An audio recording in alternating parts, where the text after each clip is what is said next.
Olá, meus amigos e irmãos. Que a graça e a paz do nosso Senhor e Salvador Jesus esteja com cada um de nós. Começamos aqui mais uma lição da revista Palavra e Vida, produzida pelo Departamento de Educação Cristã, juntamente com o Departamento de Comunicação da Convenção Batista Fluminense.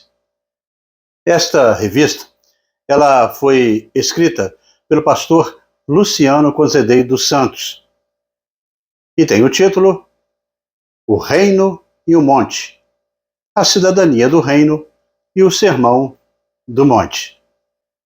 Antes de começarmos esta nossa apresentação desta 8ª lição, que traz o título O Jejum como Disciplina Cristã, eu te convido a se inscrever gratuitamente no nosso canal, no botão aqui embaixo, onde está escrito Inscreva-se. Curta, deixe o seu comentário e acione o sino das notificações, para que você possa assim receber as nossas lições no momento em que publicarmos. Compartilhe para que mais pessoas possam, juntamente com a gente, desfrutar da aprendizagem na Palavra de Deus. Toda semana nós publicaremos aqui uma nova lição para que possamos estudar juntos. Antes de iniciarmos a nossa lição, eu te convido para um curso de capacitação que é para a Escola Bíblica, que será realizado pelo Departamento de Educação Cristã da Convenção Batista Fluminense, na sede da ABENF, que é a Associação Batista do Extremo Norte Fluminense, que fica na rua Tomás Teixeira dos Santos, no número 148, no segundo andar. Fica na cidade de Itaperuna, no noroeste fluminense. Este curso será realizado no dia 23 de março. Será num sábado. Aqui embaixo vai estar o número do WhatsApp para o contato, que é o número 22, o DDD, 999582747. E aqui ao lado vai estar o QR Code para você fazer a sua inscrição. Não deixe de participar. Entre em contato e tire todas as suas dúvidas. A lição de número 8, como eu disse, ela traz o título O Jejum como Disciplina Cristã. E tem um texto base no capítulo 6 do Evangelho de Mateus. E nós estaremos lendo os versículos de 16 ao 18. E que nós estaremos lendo neste momento para a introdução desta lição. E o texto nos diz assim: Quando jejuarem, não mostrem uma aparência triste, como os hipócritas, pois eles mudam a aparência do rosto a fim de que os homens vejam que eles estão jejuando. Eu lhes digo verdadeiramente que eles já receberam a sua plena recompensa. Ao jejuar, ponha óleo sobre a cabeça e lave o rosto, para que não pareça aos outros que você está jejuando, mas apenas a seu Pai, que vê no secreto. E seu Pai, que vê no secreto, o recompensará. Irmãos, quando nós pensamos em certas virtudes na nossa caminhada, entre elas, tradicionalmente, a gente fala de algumas disciplinas espirituais. E muitos gostam de ressaltar que o jejum, ele deva estar incluído nisto. É curioso e até mesmo interessante, a gente até mesmo pensa nessa realidade do jejum, e parece que a coisa não encaixa muito bem no nosso entendimento. Na realidade, muitas coisas relacionadas à espiritualidade bíblica, a nossa razão não digere com muita facilidade. Então, desta forma, o objetivo dessa lição, essa nossa lição de hoje, é de que, ao final deste estudo, nós possamos ser desafiados a vivenciarmos essa disciplina espiritual em nossa vida, aprendendo com o Senhor Jesus. Neste estudo, nós veremos Jesus ele estar nos ensinando sobre a disciplina espiritual do jejum, inclusive que deve fazer parte da vida consagrada do cristão, conforme destaca Mateus 6,16. E este tipo de jejum fazia parte do calendário religioso do judaísmo, além de ser um ato de preparação para a sua volta registrada em Mateus 9,15. Então, neste relato, os discípulos de João, eles foram perguntar para Jesus por que eles e os fariseus jejuavam, mas os discípulos de Jesus não faziam essa prática. Eles receberam a seguinte resposta de Jesus: como podem os convidados do noivo ficar de luto enquanto o noivo está vivo com eles? Virão dias, segundo Jesus, quando o noivo lhes será tirado, então jejuarão. Vemos aqui, então, o propósito do jejum, que deve ser acompanhado com oração e ser em si um ato para Deus, visando a sua honra. É quando o crente se entrega diante de Deus para receber mais graça e desfrutar da presença íntima com o Pai. Jesus, ele nos adverte quanto às motivações do nosso coração na prática do jejum. Como afirmou o pastor Luiz Saião, o jejum é a oração do corpo. A prática do jejum reporta aos egípcios, nos 3.000 anos antes de Cristo, que já tinham a prática para melhorar a saúde, deixando de se alimentar durante 3 dias ou mais. Além disso, é sabido que na Grécia Antiga o jejum era uma prescrição para o tratamento de algumas doenças. Hoje, nós sabemos que desinflama o corpo e traz até muitos benefícios. Mas e o jejum bíblico, como disciplina espiritual? Era outra coisa bem distinta. Mas aqui fica uma indagação. O que o Senhor Jesus ele desejava ensinar aos que almejavam conhecer mais a respeito do reino de Deus e nessa questão de jejum? Estamos diante do terceiro exemplo de piedade exibicionista, aos quais Jesus ele coloca que alguns fariseus praticavam e que Jesus apresenta para os seus discípulos.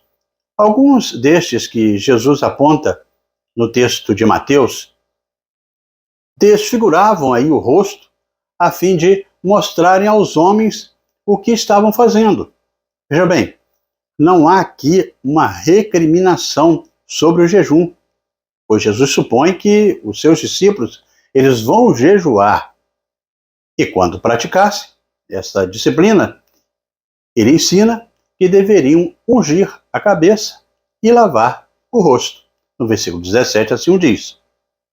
Não existe aí um menosprezo a respeito do jejum.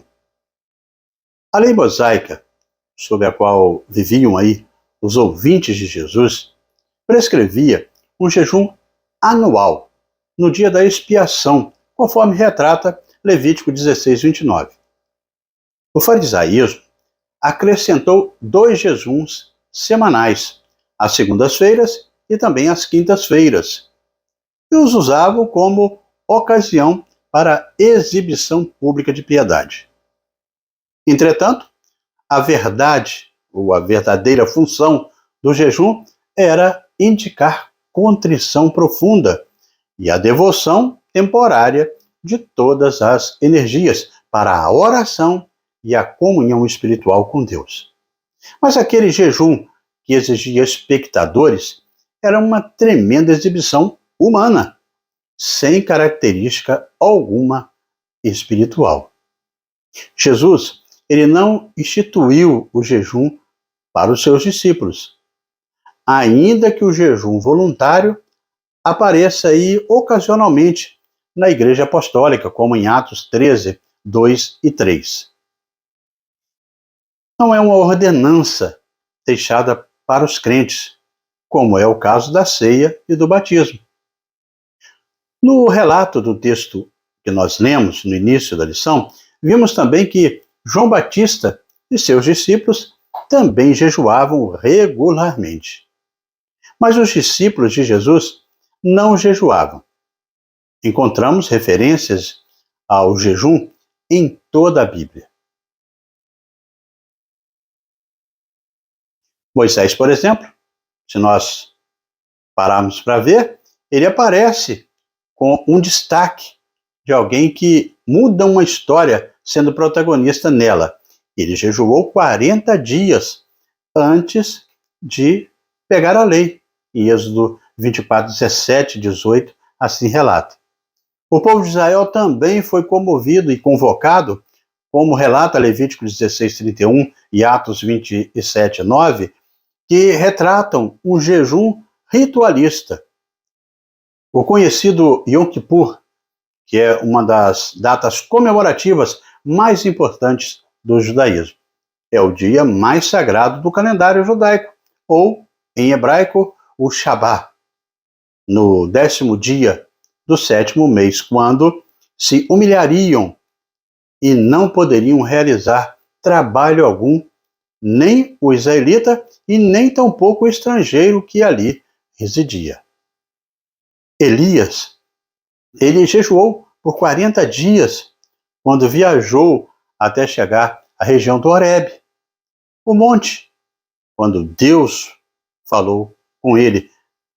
Isso é retratado lá em 1 Reis, primeiro livro de Reis 19, 8. Davi também jejuou por 7 dias, conforme relatado em 2 Samuel 12, de 16 a 18, quando o seu filho, com Betseba, ele adoeceu. Ele jejuou até receber a notícia que a criança tinha morrido. Os ninivitas também jejuaram, até mesmo os animais daquele povo não comeram.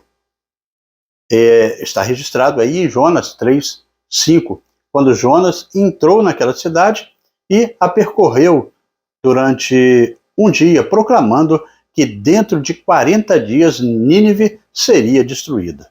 Os ninivitas creram em Deus, proclamaram um jejum, e todos eles, do maior ao menor, o rei daquela cidade vestiu-se de pano de saco e sentou-se sobre a cinza.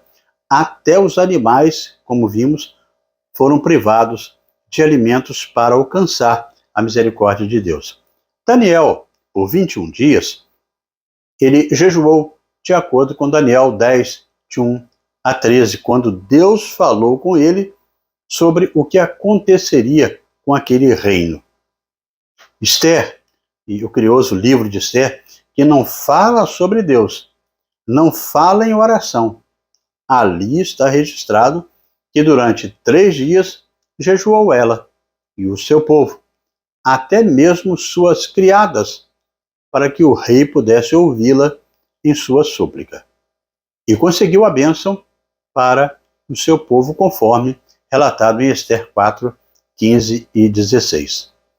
Jesus, ele também jejuou, semelhante a Elias e a Moisés, jejuou por 40 dias antes de enfrentar a tentação de Satanás contra ele, de acordo com o livro de Mateus 4, 2 e o Evangelho de Lucas 4, também 2. O apóstolo Paulo jejuou durante 3 dias, conforme Atos 9, 9 e 2 Coríntios 11, 27. Este fato se deu depois do encontro que ele teve com Jesus até encontrar Ananias, conforme prometido por Cristo. A igreja primitiva, ela também jejuou, até comissionar Barnabé e Paulo para as viagens missionárias, conforme os relatos de Atos 13, de 1 até o versículo 3. Originalmente, então, jejum é abstenção total ou até mesmo parcial de alimentos, com um dos princípios, um dos principais motivos, que é a renúncia, que nos leva para mais perto de Deus. O jejum ajuda a nos concentrarmos em Deus, orarmos com mais fervor e vencermos as fortalezas pessoais. Jejuar nos ajuda a ouvir melhor a voz de Deus, porque nos tornamos mais sensíveis a Ele. O jejum, ele limpa as teias de aranha aí da nossa mente e nos ajuda a ver as coisas com os olhos espirituais.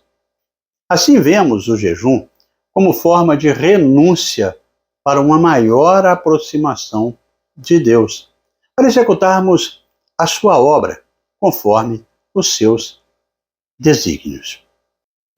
E neste caminhar, irmãos, chegamos ao primeiro tópico da nossa lição. A lição de hoje, que tem o título deste tópico, definição. Definição. Bem, a definição mais prática para jejum é a que refere-se à prática de abster-se de algum alimento ou bebida, como um exercício religioso. Essa abstinência, ela pode ser total, cobrindo um único dia, ou estendendo-se por mais um período mais longo, seja por costume ou opção alimentar. Neste texto que nós lemos inicialmente, na abertura da nossa lição de hoje, nós vemos Jesus entrando em cena quanto a este assunto. Quando pensamos em um relacionamento com Deus, e o jejum faz parte dessa prática de espiritualidade, nós fazemos uma indagação. O que ficar sem comer tem a ver com a nossa relação com Deus, a nossa relação com o próximo, e até mesmo, em certa medida, isso de alguma maneira contribuirá para o bem-estar da humanidade. O que uma pessoa trancada em um canto sem comida, isso fará alguma diferença. A gente percebe isso nos episódios que nós narramos anteriormente com aqueles personagens. O jejum, ele está presente em pontos importantes na história da redenção. Como não existe uma ordem geral vinda de Deus, dos profetas, até mesmo de Jesus nesse episódio, quanto à frequência do jejum, tal qual recomendado aí na ceia, no batismo, não existe aí um imperativo para essa prática, uma exigência para essa prática. Ela não é estabelecida como uma regra, embora originalmente implicasse uma completa privação de alimentos. O jejum, ele pode ser interpretado de maneira flexível, permitindo abstenção parcial em diferentes durações. Depende da pessoa. Nas Escrituras, o jejum era frequentemente associado à renúncia e à autodisciplina, expressando aí uma ideia de jejuar e humilhar-se diante de Deus. Conforme está registrado lá em Salmo 35, 13, em Isaías também, 58, de 3 e 5. Se o sentimento não for o correto, será uma prática vazia, hipócrita, sem propósito. Alguns desejam aplausos dos homens e outros tão somente a bênção de Deus. O que vemos aqui em Mateus 6 é uma discriminação do povo de Deus jejuando e não há uma recomendação imperativa de tal prática. No entanto, vemos uma realidade da importância e o poder do jejum que chega até ser tão forte para aquele período, que em Marcos nós veremos registrado que determinados tipos de demônios só saíam por meio do jejum e da oração, ou seja, de entrega a Deus. Aqui vai uma indagação. Por que Deus apresenta essa situação? E por que Jesus ele traz à tona essa questão, dizendo que deveriam tomar cuidado quando forem jejuar? A primeira coisa que nós devemos entender é que a lógica do jejum está no fato de que a gente deve ser confrontado com a nossa fragilidade. Facilmente, nós caminhamos em certas direções, ensimesmados, sem sequer olhar para cima, para o alto, para Deus, acreditando em nossa sensação de poder, de força, e que não corresponde com a realidade. Quando sentimos o qual tão frágil somos, é a oportunidade de assim cairmos na realidade, aquilo que, na verdade, nós somos. É possível que por detrás dos elementos do jejum, quanto à questão da saúde, com relação a essa prática, a prática do judaísmo antigo e da igreja primitiva, naquela questão de ir para o deserto, de se separar dos outros, de praticar um isolamento, e isso tudo em constante oração, como retratado aí no Sermão do Monte por Jesus, demonstrando o contrário senso, o tipo de espiritualidade que viviam aqueles religiosos da época do Mestre, em um contraste muito grande com os ensinos de Jesus. E assim chegamos ao segundo tópico da nossa lição, e que tem o título Objetivo de Jesus. Objetivo de Jesus. Assim vemos que o jejum é confissão de fragilidade, é a oração do corpo, é a pessoa entendendo a sua insuficiência e, com isso, alcançando a percepção desta realidade e se colocando diante de Deus com o intuito de despir-se de si mesmo para seguir ao Mestre. Mas o texto de Mateus 6 não aponta para fazer isso ou aquilo de forma imperial, como vimos. Pressupondo que isso é uma realidade pertinente aos seus ouvintes, Jesus ele sugere que muito mais que uma obrigação ou uma responsabilidade, o jejum assim retratado seria uma espécie de aplicação que flui de uma vida que está em sintonia de espiritualidade saudável, principalmente do ponto de vista do Novo Testamento.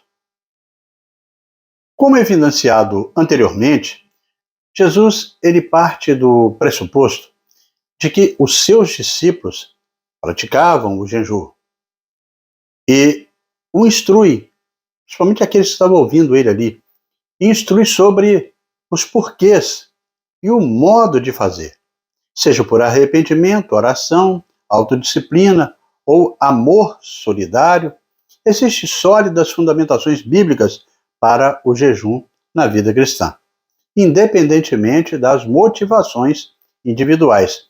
Jesus ele reconhece que o jejum desempenha um papel significativo na vida do cristão. Além de tudo, tudo que nós já falamos até aqui, que o jejum deve estar em sintonia com a proposta de espiritualidade, isso é o cerne da questão. Muitas vezes, a pessoa está vivendo a vida normalmente, no seu dia a dia, e está jejuando, entre aspas. Não é bem assim que a coisa vai funcionar. Essa pessoa está simplesmente sem comer. Essa pessoa pode estar fazendo uma dieta, mas não um jejum. O jejum, ele só faz sentido se ele estiver acompanhado com uma relação de profundidade, de uma espiritualidade com Deus.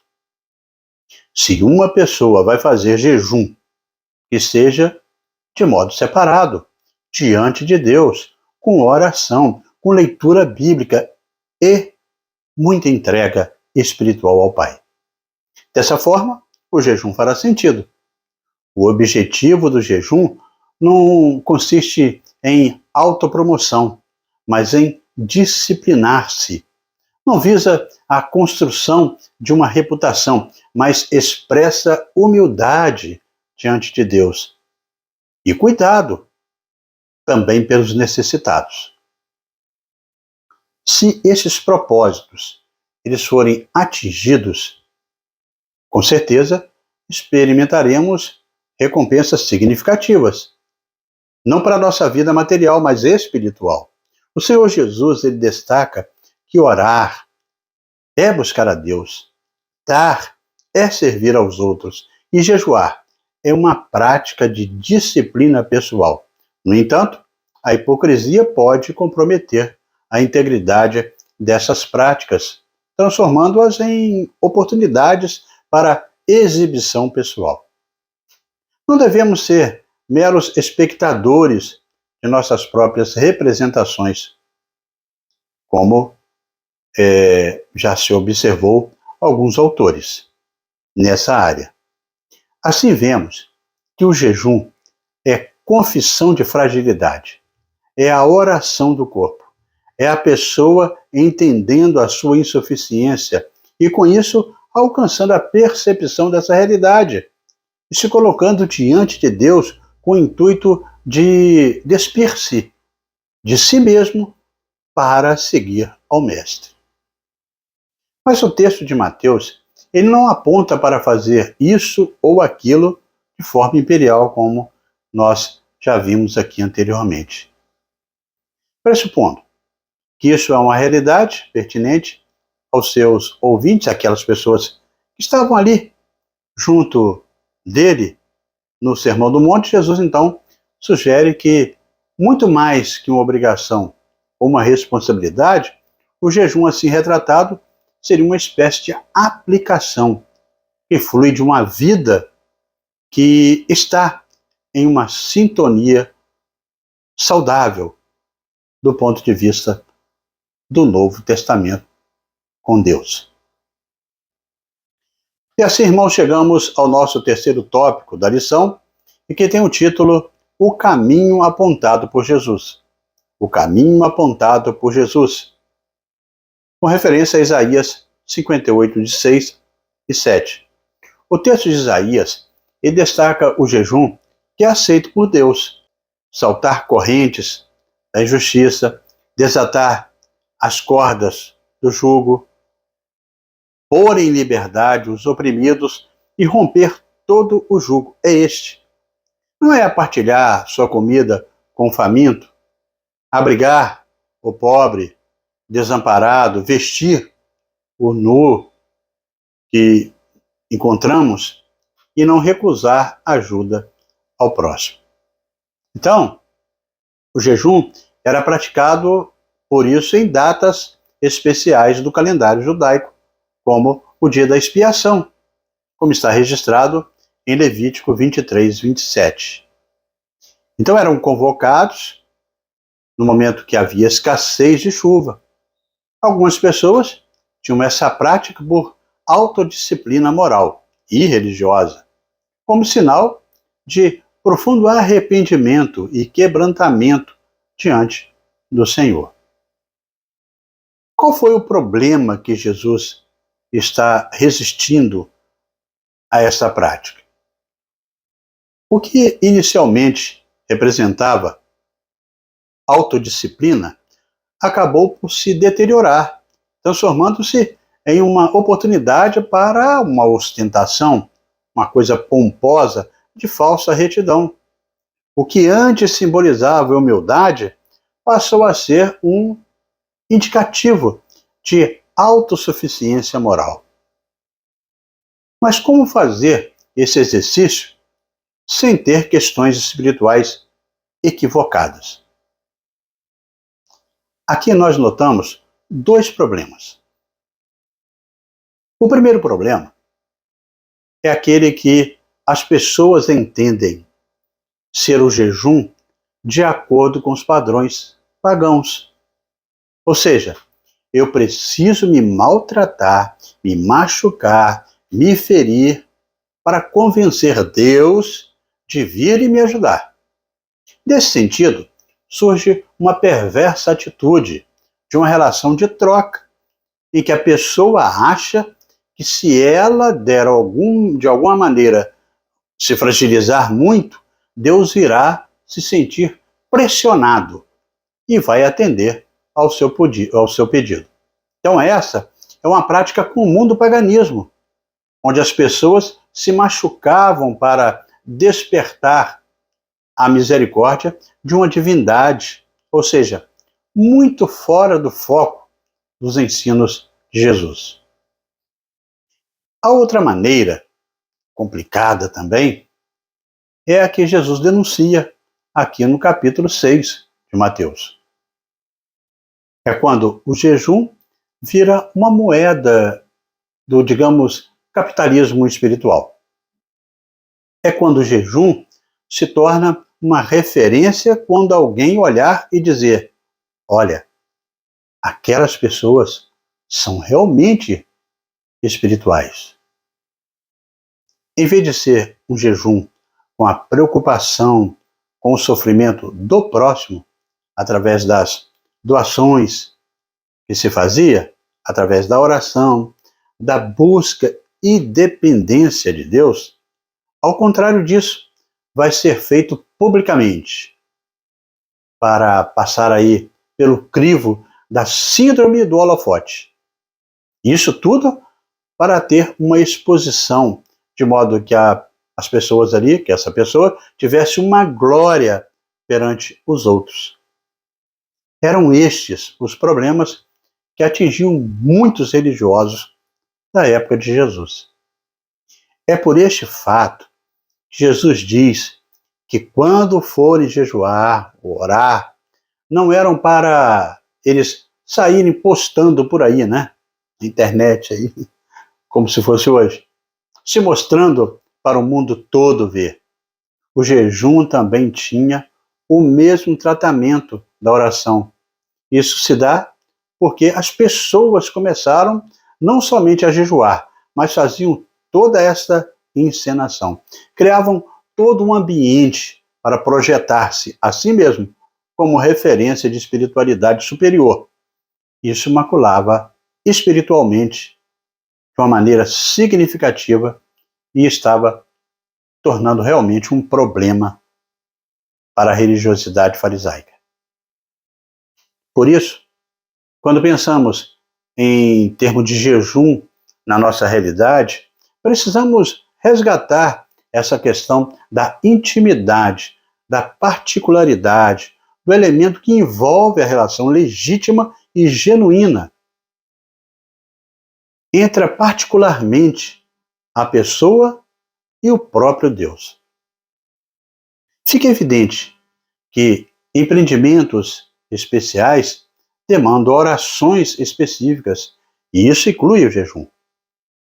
Se a disciplina, por si só, já é uma questão complicada e complexa, a autodisciplina é ainda mais desafiadora, conforme 2 Timóteo 2,5, e também na segunda carta aos Coríntios 9, 24 até 27. Uma vez que a batalha do cristão é contra si mesmo. A autodisciplina é imperativa, e o jejum, como uma renúncia voluntária de alimentos, constitui aí uma maneira de fortalecer o nosso autocontrole. Carlson, ele ressalta que a verdadeira beleza da justiça não deve ser manchada pela fraude. Mas como fazer esse exercício sem ter questões espirituais equivocadas? Aqui notamos, então, dois problemas. O primeiro deles aí é aquele que as pessoas entendem ser o jejum de acordo com os padrões pagãos, como nós já assim falamos. Então, irmãos, esse estudo de hoje, ele nos traz aí uma importância muito grande e séria quanto à nossa relação para com Deus. Deus, ele está nos vendo, ele está atento à nossa prática, ao nosso jeito de ser. Ele está atento à nossa relação para com ele. E não é porque você vai se maltratar, e você vai conseguir alguma coisa com Deus. Não. Deus não trabalha como moeda de troca. Então, quanto ao jejum, Jesus deixou bem claro em relação a isso. A nossa espiritualidade ela está em jogo quanto a essa questão. Então, isso tudo, como nós falamos, em vez de ser um jejum, uma preocupação com o sofrimento do próximo, então passa a ser uma coisa como era lá no passado com relação aos fariseus. Uma coisa para aparecer, uma coisa para pressionar a Deus. Então, de modo que tudo aquilo que fizermos que não seja de acordo com a palavra de Deus, realmente é estar na contramão, realmente, do Evangelho. Então, foi por isso. Jesus, quando ele deixou claro, né? Quando fôssemos orar, quando fôssemos jejuar, que fosse uma prática pessoal, conosco mesmo e com Deus. Não era jejuar para passar fome, mas era jejuar para estar mais próximo de Deus. É criar um ambiente propício para que nós possamos estar cada dia mais reforçando a nossa espiritualidade de uma maneira significativa.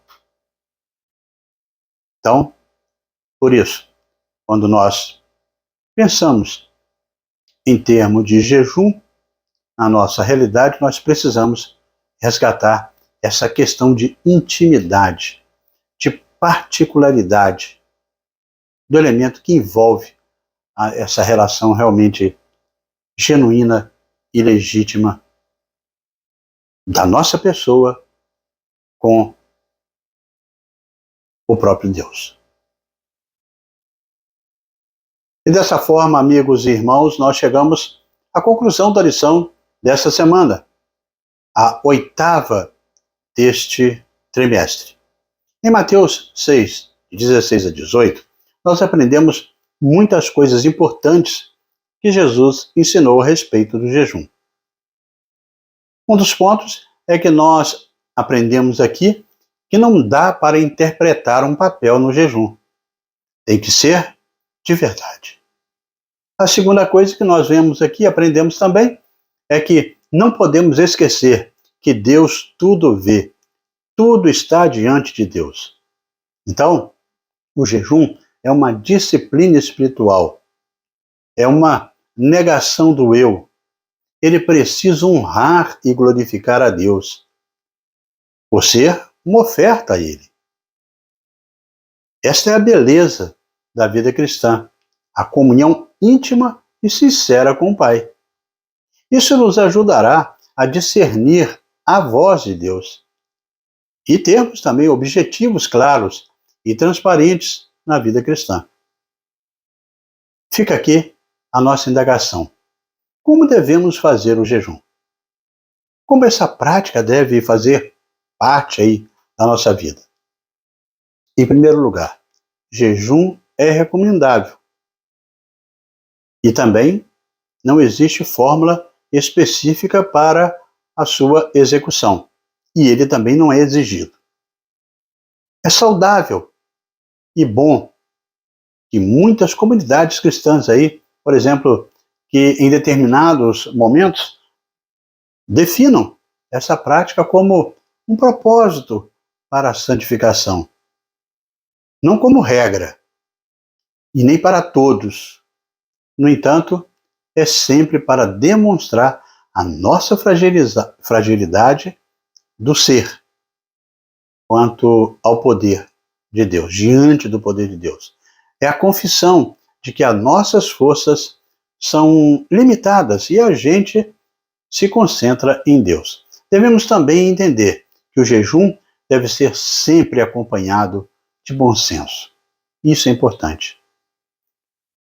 Um bom exemplo para isso está no livro de Atos, onde a obra missionária ela se inicia com o momento de jejum. Mas não é por causa disso que eles esqueceram de planejar, montar estratégia. Não é por causa da espiritualidade que a ação missionária não teve foco e direção.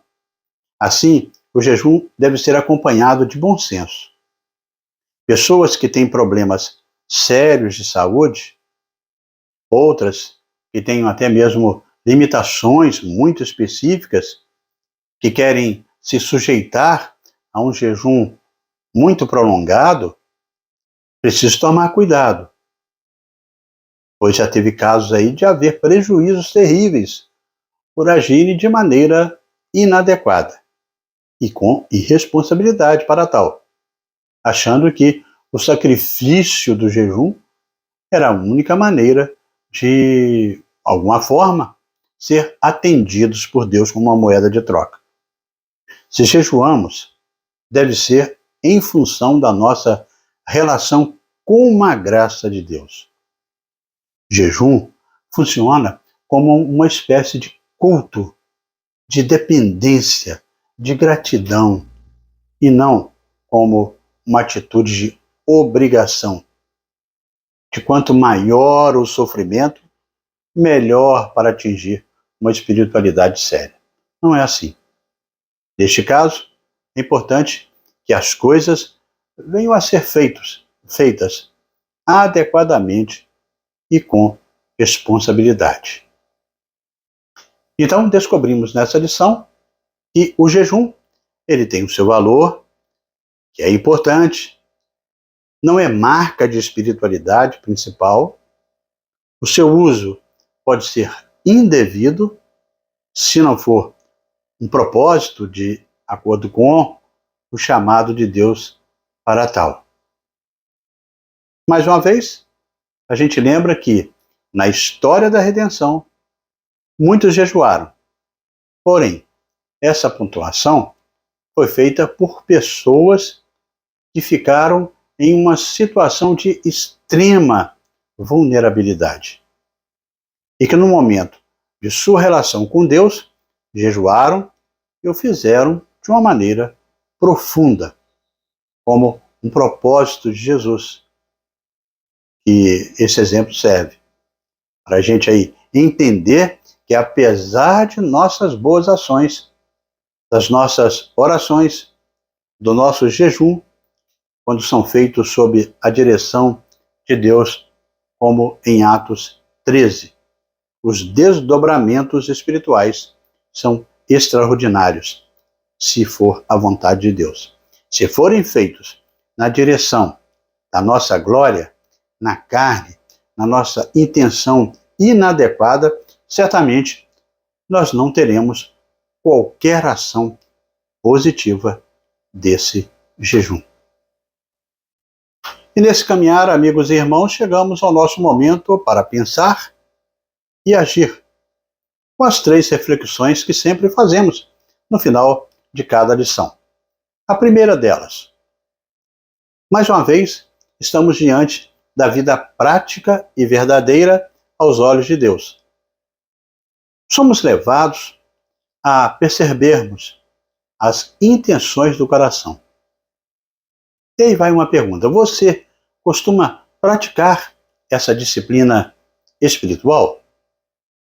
Segunda indagação: quando percebemos o jejum como disciplina, ao olhar para a sua vida, você percebe que deveria praticar ainda mais essa disciplina? Terceiro, reflexão: a proposta do jejum é nos tornar mais santos diante de Deus e nos ajudar a vencer as fraudes que teimam em pressionar-nos. Que tal começarmos a praticar o jejum intencional dentro daquilo que aprendemos?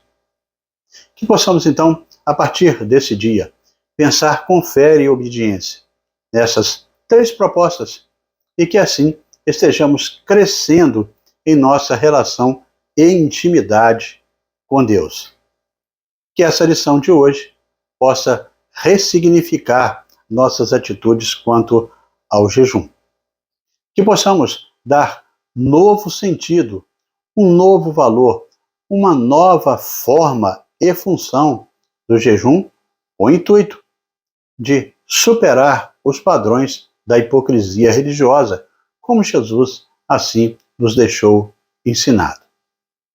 Meditemos então, irmãos, sobre as razões bíblicas para o jejum. Primeiro aí, receber a revelação de Deus de acordo com Daniel 9.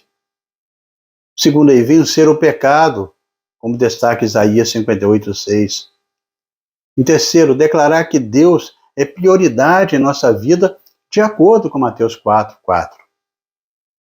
Em quarto lugar, crescer em santidade pessoal, como destacado em Salmo 69:10.